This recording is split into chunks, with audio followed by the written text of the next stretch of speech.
नमस्कार, सुप्रभात। बहुत स्वागत है आपका। आपके साथ मैं हूं अमृता चौरसिया। खबरों को विस्तार से जानेंगे, लेकिन इससे पहले नजर हेडलाइंस पर।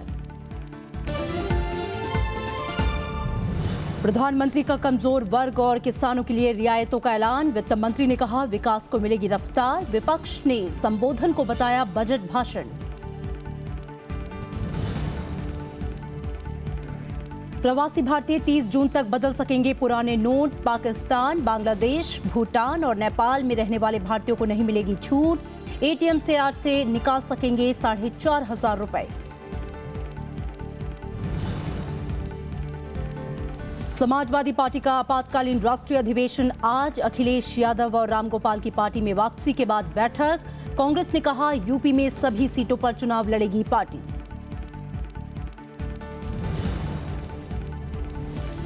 नए साल के जश्न के दौरान तुर्की के इस्तांबुल नाइट क्लब में आतंकी हमला, 35 की मौत, 40 से ज्यादा जख्मी। कुर्द और आईएस आतंकियों पर शक।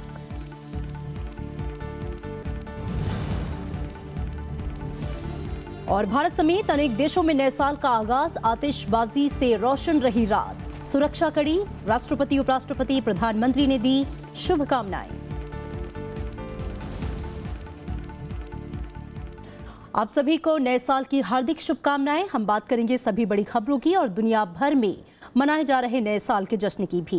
लेकिन खबरों की शुरुआत करते हैं प्रधानमंत्री के राष्ट्र के नाम संबोधन की खबर से।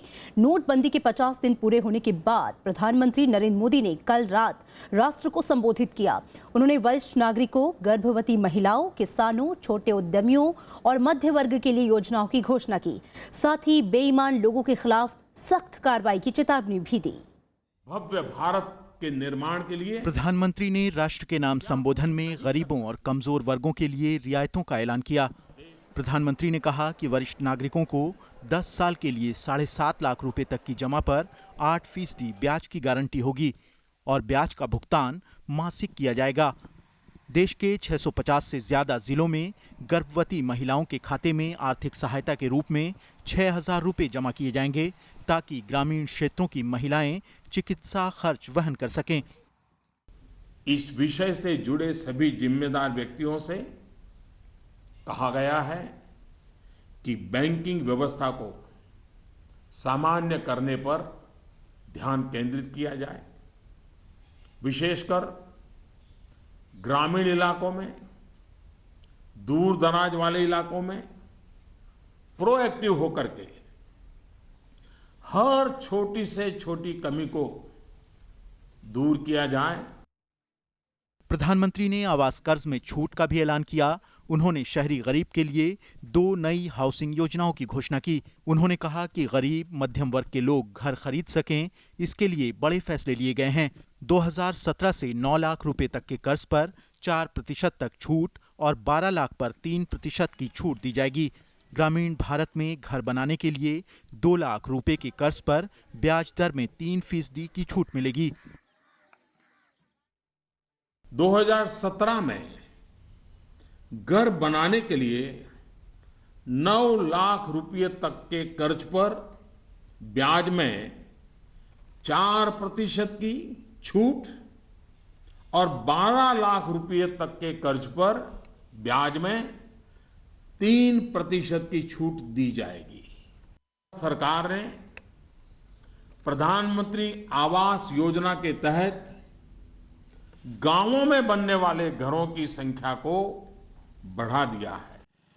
किसानों के लिए प्रधानमंत्री ने घोषणा की कि जिला कोऑपरेटिव बैंक और प्राथमिक सोसाइटी से लिए गए कर्ज पर बैंक 60 दिन तक कोई ब्याज नहीं लेंगे।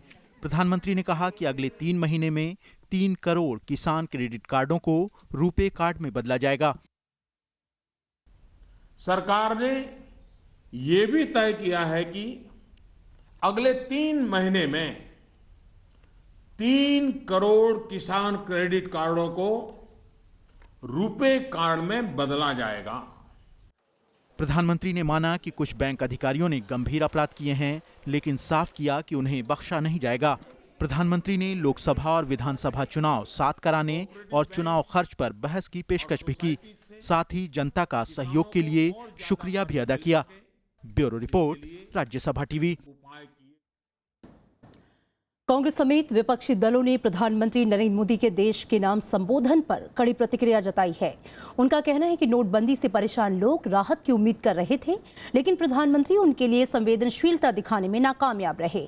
कांग्रेस, टीएमसी, आरजेडी और लेफ्ट दलों का भी कहना है कि प्रधानमंत्री नोटबंदी से गरीबों और किसानों को पैदा हुई परेशानियां दूर नहीं कर पाए। वहीं मुख्यमंत्री ममता बनर्जी आज से पश्चिम बंगाल में मोदी हटाओ देश बचाओ अभियान की शुरुआत कर रही हैं। प्रधानमंत्री के भाषण की कांग्रेस समेत विपक्षी दलों ने आलोचना की है। कांग्रेस ने प्रधानमंत्री के भाषण को फीका करार दिया। पार्टी प्रवक्ता रणदीप सुरजेवाला ने आरोप लगाया कि उम्मीदों के बावजूद वित्तीय पाबंदियों से किसी राहत की घोषणा नहीं की गई। मोदी जी का ये संदेश ने न केवल देश को निराश और हताश किया, पर एक बार फिर साबित किया कि झूठे सपनों के सौदागर कभी भी देशवासियों का भला नहीं कर सकते। वाम दलों का भी कहना है कि प्रधानमंत्री नोटबंदी से गरीबों और किसानों को पैदा हुए परेशानियां दूर नहीं कर पाए हैं। उन्होंने आगामी विधानसभा चुनाव को ध्यान में रखते हुए प्रधानमंत्री पर बजट भाषण देने का आरोप लगाया। प्रधानमंत्री ने जो की, इसके अंदर ये लग रहा है कि वित्त मंत्री का अब कोई काम नहीं रहा। इन्होंने पूरा बजट पेश कर दिया और बजट प्रधानमंत्री पेश कर रहे हैं और पार्लियामेंट के बाहर, ये अपने आप में एक गैर कानूनी बात है। टीएमसी और आरजेडी ने भी प्रधानमंत्री पर अपने संबोधन में असली मुद्दों से भटकने का आरोप लगाया। पश्चिम बंगाल की मुख्यमंत्री ममता बनर्जी ने कहा कि प्रधानमंत्री को बजट भाषण देने की बजाय ये बताना चाहिए था कि 50 दिन तक तकलीफें सहने के बाद देश को आखिर क्या फायदा हुआ। आरजेडी अध्यक्ष लालू यादव ने भी लोगों की दिक्कतें दूर होने को लेकर समय सीमा पूछी। पटरी पर कब लौटेगा हमारी अर्थव्यवस्था या बैंकिंग सिस्टम, कब लोगों को आसानी से सब काम जैसे होता था पहले, वो कब आएगा उसका कोई डेट भी इन्होंने नहीं बताया। कुल मिलाकर विपक्षी दलों का कहना है कि सरकार को मुद्दों से भटकने की बजाय ये बताना चाहिए कि नोटबंदी के जरिए उसने पिछले 50 दिनों में कितने लाख करोड़ रुपए का कालाधन और जाली नोट समाप्त करने में सफलता पाई। Bureau report, Rajya Sabha TV. वित्त मंत्री अरुण जेटली ने भी प्रधानमंत्री के संबोधन पर प्रतिक्रिया दी है। वित्त मंत्री का कहना है कि नई योजनाओं की घोषणा से आर्थिक गतिविधियों में तेजी आएगी, जिससे विकास दर में इजाफा होगा। बीजेपी अध्यक्ष अमित शाह ने भी कल्याणकारी उपायों के लिए प्रधानमंत्री की तारीफ की है और इन्हें कमजोर वर्गों के लिए रास्ते खोलने की दिशा में एक बड़ा कदम बताया है। देश के प्रधानमंत्री श्री नरेंद्र मोदी जी ने देश को संबोधित किया और उस संबोधन में उन्होंने देश के गरीब के लिए, देश के किसान के लिए, देश के युवाओं के लिए बहुत सारी योजनाओं का घोषणा किया है। नोटबंदी का फैसला लागू होने के 50 दिन बाद एक और नया आदेश जारी किया गया है। रिजर्व बैंक ने उन लोगों को नोट बदलने का एक और मौका दिया है जो 9 नवंबर से 30 दिसंबर तक विदेश में थे। आरबीआई की अधिसूचना के मुताबिक ये नागरिक 31 मार्च 2017 तक पुराने नोट बदल सकेंगे। साथ ही अनिवासी भारतीय भी 30 जून 2017 तक नोट बदल सकते हैं। लेकिन पाकिस्तान, बांग्लादेश, नेपाल और भूटान में रहने वाले भारतीय अब बंद किए जा चुके 500 और 1000 रुपए के पुराने नोट नहीं बदल सकेंगे। पुराने नोट रिजर्व बैंक की दिल्ली, कोलकाता, मुंबई, चेन्नई और भोपाल की शाखाओं में बदल सकते हैं। भारतीय नागरिकों के लिए नोट बदलने की कोई सीमा नहीं होगी, जबकि प्रवासी भारतीयों को फॉरेन एक्सचेंज मैनेजमेंट एक्ट यानी कि फेमा कानून के तहत 25,000 रुपए तक ही देश में लाने की अनुमति है और वे इतनी ही राशि बदल सकते हैं। नोटबंदी के फैसले को 50 दिन पूरे होने के बाद आरबीआई ने लोगों को नकद निकासी में कुछ राहत दी है। आज से एटीएम से 4,500 रुपए तक निकाले जा सकते हैं। हालांकि एक हफ्ते में पहले की तरह 24,000 रुपए ही निकाले जा सकते हैं। लोगों ने इस पर मिलीजुली प्रतिक्रिया दी है। दिल्ली के 12 खंबा रोड स्थित एटीएम पर लोग अपनी बारी का इंतजार कर रहे हैं। ज्यादातर लोगों का मानना है कि बीते हफ्तों से पैसे निकालने में राहत है। अभी पिछले 10 से 15 दिन से लाइन छोटे हो गए हैं, अब प्रॉब्लम्स नहीं है। ब्रांच में भी पैसे हैं, एटीएम में भी पैसे हैं। लेकिन मुझे एक होप है कि अगर किसी ने ये डिसीजन लिया है एक इतने बड़े पद पे, तो कुछ सोच के ही लिया होगा और हमारे देश के लिए हो सकता है आने वाले टाइम में ये अच्छा ही हो जाए। हालांकि कुछ लोग ऐसे भी हैं जो इस राय से इत्तेफाक नहीं रखते। 2500 रुपये मिल रहे हैं और बंदे खर्चे 10,000 तक हो रहे हैं, तो ये काम सक्सेसफुल नहीं है। लाइन में खड़ा होकर पैसे निकालने पड़ते हैं, हमारे अपने पैसे के लिए हमें ऐसा लगता है कि हम भिखारी बन गए हैं। जानकारों का मानना है कि नोटबंदी के फैसले को समय सीमा में बांधकर नहीं देखना चाहिए। भारतवर्ष का रेनोवेशन है, हम उसको 50 दिन से ऐसे देख रहे हैं कि यार 50 से 51वें दिन हो गया, अगर 51वें दिन में अगर कोई लाइन है तो यार ये तो गड़बड़ हो गया। इसको ऐसे बिल्कुल नहीं देखना चाहिए। ये नए भारत का निर्माण है जहां पर ना कोई भ्रष्टाचार होगा, ना कोई काला धन होगा, आतंकवाद में रोकथाम लगेगी। 8 नवंबर को नोटबंदी की घोषणा के बाद प्रधानमंत्री मोदी ने कहा था कि 50 दिन के बाद जनता की तकलीफ दूर हो जाएगी। नोटबंदी के 50 दिन बाद आम लोगों में मिली जुली राय देखने को मिल रही है। एक तरफ जनता जहां सरकार के इस फैसले का स्वागत कर रही है, वहीं दूसरी तरफ आम लोगों का मानना है कि हमारे ही पैसे निकालने के लिए कतार में लगकर मेहनत और मशक्कत का सामना करना पड़ रहा है। कैमरामैन संतोष के साथ मोहम्मद फातेह टीपू, राज्यसभा टीवी, दिल्ली। कांग्रेस उपाध्यक्ष राहुल गांधी ने नोटबंदी के 50 दिन पूरे होने पर प्रधानमंत्री से 8 सवाल पूछे हैं। ट्विटर पर राहुल गांधी ने मांग की है कि पैसे निकालने पर लगी पाबंदी को फौरन हटाया जाए और साथ ही गरीबी रेखा के नीचे परिवार को तुरंत 25,000 रुपए का मुआवजा दिया जाए। नोटबंदी को लेकर एक बार फिर कांग्रेस उपाध्यक्ष राहुल गांधी ने प्रधानमंत्री पर कई सवाल दागे हैं। उन्होंने ट्वीट कर मांग की कि बैंकों से पैसे निकासी पर पाबंदी को वापस लिया जाए, बीपीएल परिवार के खाते में 25,000 रुपए डाले जाएं, खाता धारकों को 18% का सालाना विशेष ब्याज दिया जाए, मनरेगा के तहत रोजगार के दिनों को दोगुना किया जाए, डिजिटल ट्रांजैक्शन पर सभी चार्जों को हटाया जाए और रबी की फसल का अधिकतम समर्थन मूल्य देने के साथ ही अलग से 20% का बोनस दिया जाए। कांग्रेस ने नोटबंदी पर पूरे जनवरी महीने देशव्यापी अभियान चलाने का भी फैसला किया है। शनिवार को पार्टी मुख्यालय में अर्थक्वेक 8/11 नाम से एक पुस्तिका भी जारी की गई, जिसमें नोटबंदी से देश को हुए नुकसान का जिक्र है।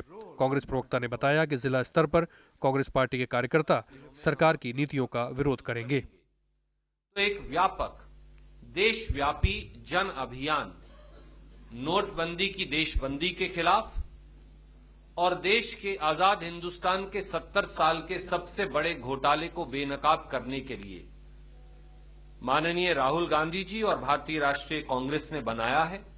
कांग्रेस उपाध्यक्ष ने शुक्रवार को भी प्रधानमंत्री से 5 सवाल पूछे थे। इनमें पूछा गया था कि 8 नवंबर के बाद से कितना कालाधन जब्त किया गया है और इस निर्णय के कारण कितनी नौकरियां खत्म हुई हैं। पंचानन मिश्रा, राज्यसभा टीवी। और यहाँ रुकेंगे एक छोटे से ब्रेक के लिए। आप देखते रहिए राज्यसभा टीवी।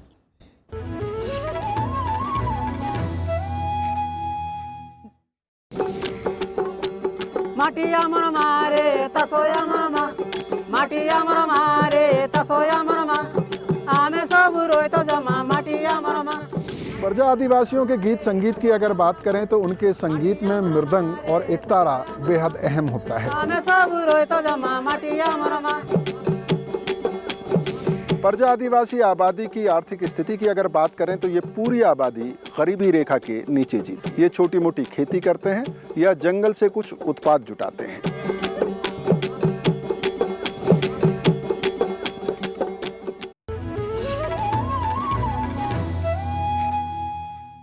ब्रेक के बाद स्वागत है आपका। समाजवादी पार्टी का आपातकालीन राष्ट्रीय अधिवेशन आज होना है। अखिलेश यादव और रामगोपाल यादव की पार्टी में वापसी के बाद ये बैठक अहम मानी जा रही है।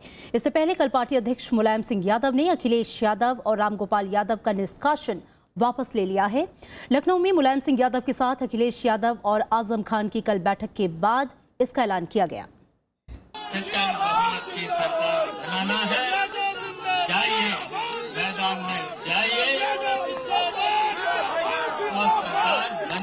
समाजवादी पार्टी को मजबूत करिए। समाजवादी पार्टी के प्रमुख मुलायम सिंह यादव ने मुख्यमंत्री अखिलेश यादव और रामगोपाल यादव को पार्टी से बाहर करने का फैसला 20 घंटे बाद ही वापस ले लिया। पार्टी प्रमुख के इस फैसले की जानकारी देने शिवपाल यादव मीडिया के सामने आए। उन्होंने कहा कि समाजवादी पार्टी में सब कुछ ठीक ठाक है। शिवपाल यादव ने पार्टी कार्यकर्ताओं से सांप्रदायिक शक्तियों के खिलाफ एकजुट होने का आह्वान किया। सब लोग मिलकर के इन सांप्रदायिक शक्तियों से लड़े हैं और लड़ेंगे और फिर से 2017 में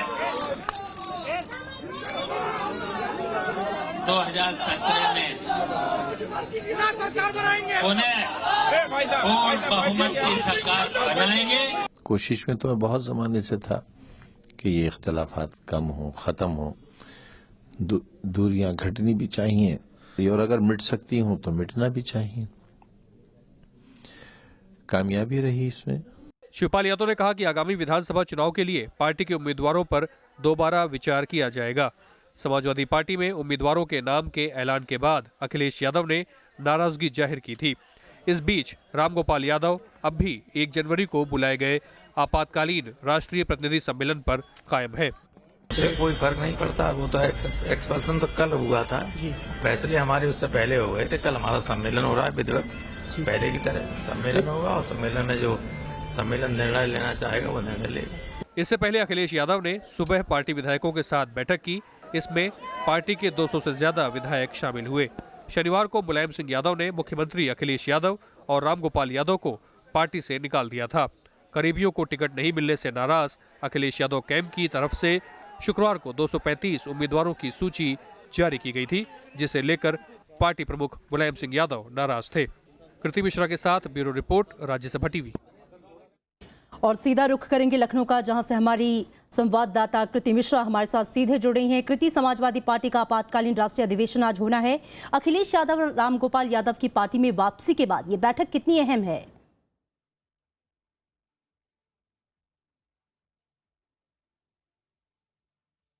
देखिए अमृता, एक धड़ा ऐसा है जिसका मानना है कि ये असली में पावर स्ट्रगल था, चाचा पिता बनाम पुत्र। लेकिन दूसरा धड़ा एक ऐसा है जिसका मानना है कि ये रणनीति सोची समझी थी ताकि अखिलेश की एक साफ सुथरी इमेज पेश किया जा सके।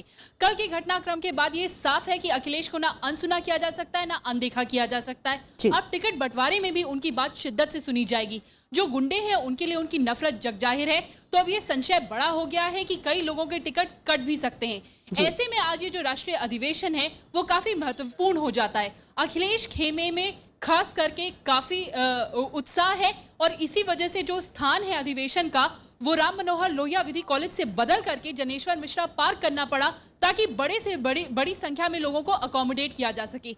इस अधिवेशन में शायद मुलायम सिंह यादव भी शिरकत कर सकते हैं। अखिलेश ने पहले ही बोला है कि इस अधिवेशन में वो अपने मन की बात कहेंगे। तो अब कोई बड़ा अनाउंसमेंट आ सकता है या फिर अखिलेश की भूमिका में कोई बड़ा ऐलान हो सकता है। जी अमृता। जी कृति, यानी कि उम्मीद करें कि आज का जो ये आपातकालीन अधिवेशन है उससे कुछ बड़े ऐलान आज किए जा सकते हैं।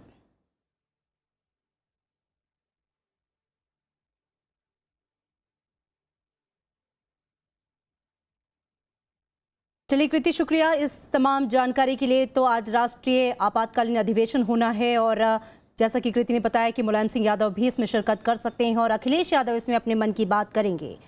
और चलिए अब आगे की खबर का रुख करते हैं। इस बीच कांग्रेस उत्तर प्रदेश में होने वाले विधानसभा चुनाव में सभी सीटों पर अपने उम्मीदवार उतारने को तैयार हैं।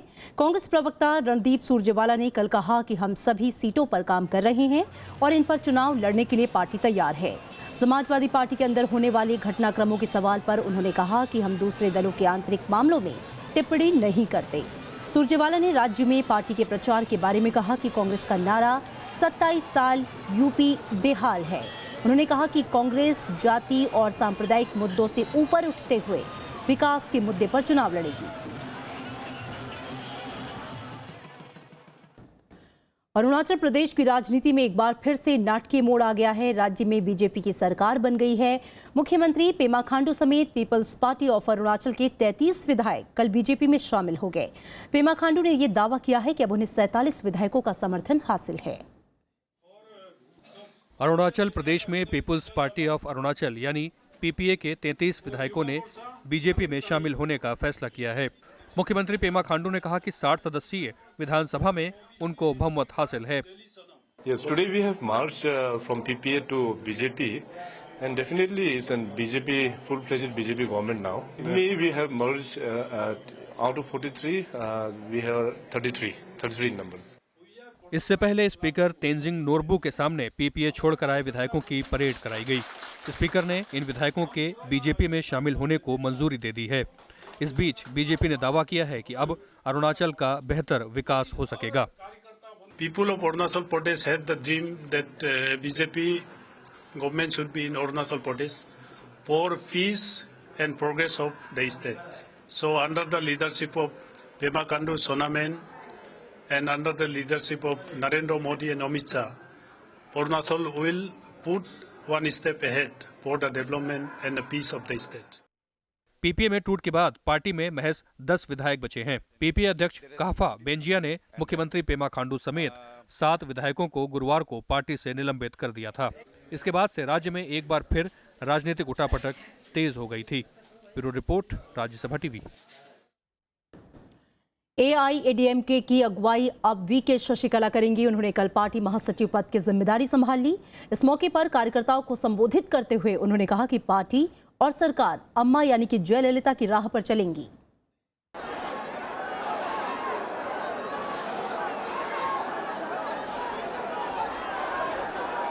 तमिलनाडु की राजनीति में शनिवार को एक नए अध्याय की शुरुआत हुई।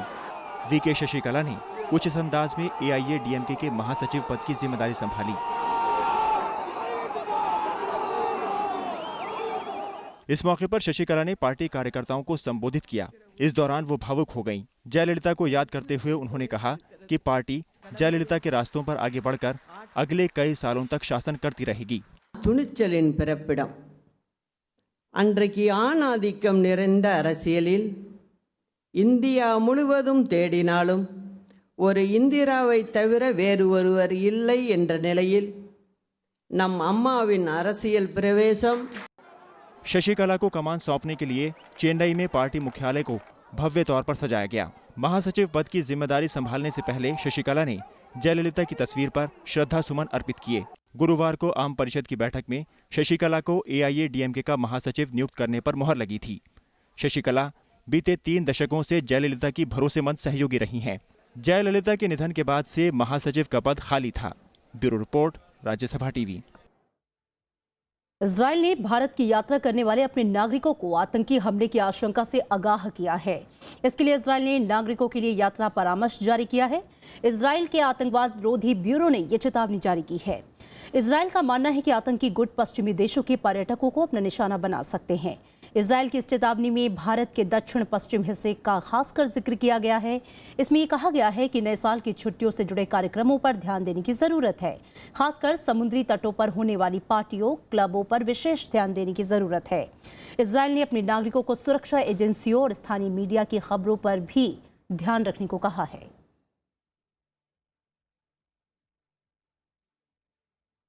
और तुर्की के इस्तांबुल नाइट क्लब में नए साल के जश्न के दौरान आतंकी हमला हुआ। इसमें 35 लोग मारे गए जबकि 40 से ज्यादा जख्मी हुए हैं। इस्तांबुल के गवर्नर का कहना है कि शहर के एक नाइट क्लब पर हुए हमले में कम से कम 35 लोग मारे गए हैं। उनके मुताबिक मृतकों में एक पुलिस अधिकारी शामिल है। खबरों के मुताबिक हमलावर सांता के कपड़ों में आया था। हाल के ही महीनों में हुए चरमपंथी हमलों के मद्देनजर तुर्की हाई अलर्ट पर था, जिसकी वजह से शहर में लगभग 17,000 पुलिस अधिकारियों को तैनात किया गया था।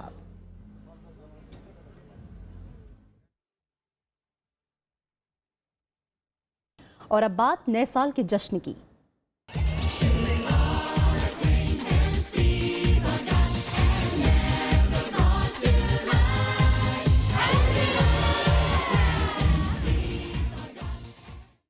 घड़ी में रात 12 बजते ही दुनिया भर में लोग नए साल के जश्न में डूब गए। आतिशबाजी के साथ लोगों ने नए साल का स्वागत किया। भारत में भी साल 2017 का स्वागत बड़ी ही धूमधाम के साथ किया गया। रंग बिरंगी रोशनी और हैप्पी न्यू ईयर की शुभकामनाओं के साथ लोगों ने एक दूसरे को बधाई दी। राष्ट्रपति, उपराष्ट्रपति और प्रधानमंत्री ने भी देशवासियों को नए साल की शुभकामनाएं दी हैं।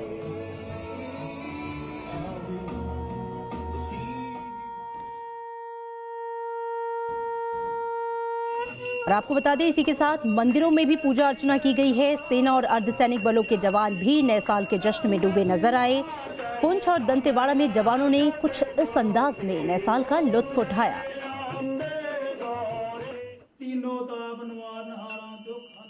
लोगों ने मंदिरों में पूजा पाठ के साथ भी नए साल का स्वागत किया। मुंबई के सिद्धिविनायक मंदिर में सुबह सुबह भक्त भारी तादाद में जुटे, तो वाराणसी में 2017 की पहली सुबह का स्वागत गंगा आरती के साथ किया गया।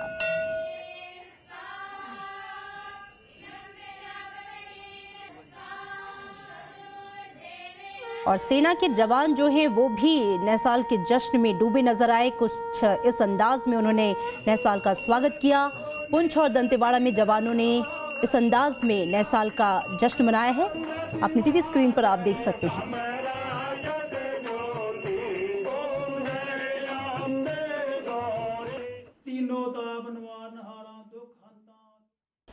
न्यूजीलैंड और ऑस्ट्रेलिया में सबसे पहले साल 2017 का आगाज हुआ। आइए आपको दिखाते हैं ऑकलैंड और सिडनी, दुबई की ये बेहतरीन तस्वीरें।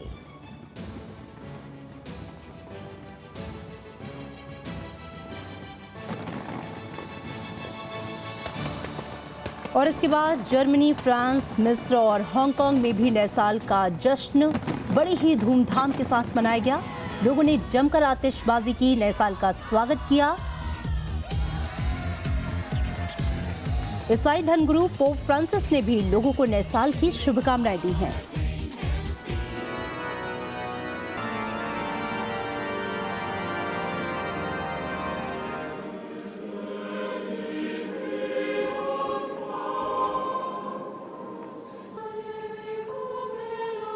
A contemplare questi volti giovani e assumere la responsabilità che abbiamo verso i nostri giovani.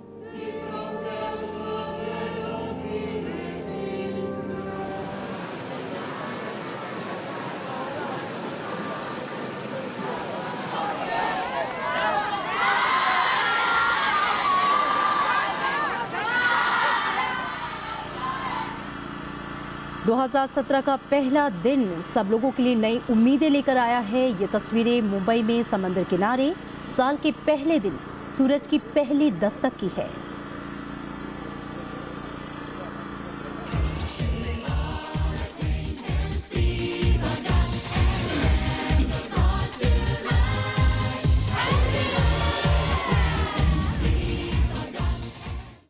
और अब चलते चलते एक नजर हेडलाइंस पर। प्रधानमंत्री का कमजोर वर्ग और किसानों के लिए रियायतों का ऐलान। वित्त मंत्री ने कहा विकास को मिलेगी रफ्तार। विपक्ष ने संबोधन को बताया बजट भाषण। प्रवासी भारतीय 30 जून तक बदल सकेंगे पुराने नोट। पाकिस्तान, बांग्लादेश, भूटान और नेपाल में रहने वाले भारतीयों को नहीं मिलेगी छूट। एटीएम से आज से निकाल सकेंगे 4,500 रुपए। समाजवादी पार्टी का आपातकालीन राष्ट्रीय अधिवेशन आज। अखिलेश यादव और रामगोपाल की पार्टी में वापसी के बाद बैठक। कांग्रेस ने कहा यूपी में सभी सीटों पर चुनाव लड़ेगी पार्टी। नए साल के जश्न के दौरान तुर्की के इस्तांबुल नाइट क्लब में आतंकी हमला, 35 की मौत, 40 से ज्यादा जख्मी। कुर्द और आईएस आतंकियों पर शक। और भारत समेत अनेक देशों में नए साल का आगाज आतिशबाजी से रोशन रही रात। सुरक्षा कड़ी। राष्ट्रपति, उपराष्ट्रपति, प्रधानमंत्री ने दी शुभकामनाएं।